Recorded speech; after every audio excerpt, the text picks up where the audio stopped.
Ma'am hybridization the simple concept చెప్తారా? Hybridization అనగానే నేను ఒక ఫార్ములా రాస్తున్నాను. ఆ ఫార్ములాలో మనం సబ్స్టిట్యూట్ చేస్తే ఆన్సర్ వచ్చేస్తుంది.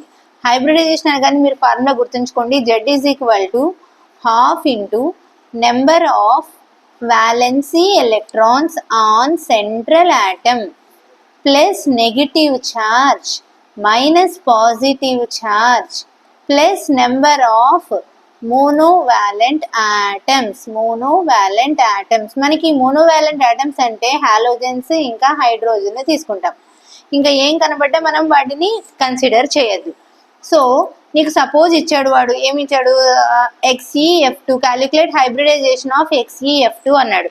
సో ఎగ్జాంపుల్ తీసుకుంటే నేను XeF2 తీసుకున్నాను. Xe central atom. So valency electrons on xenon అనేది ఏం element? Noble gas.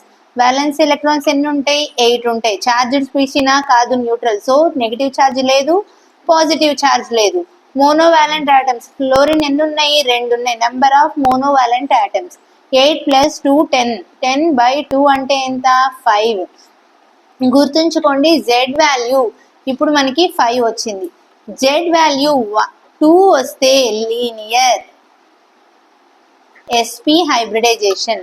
3 triangular planar sp2. 4 tetrahedral sp3. 5 trigonal bipyramidal sp3d. 6 octahedral sp3d2. So ఇప్పుడు మనకి Z = 5 వచ్చింది అని అంటే హైబ్రిడైజేషన్ ఏమైపోయింది?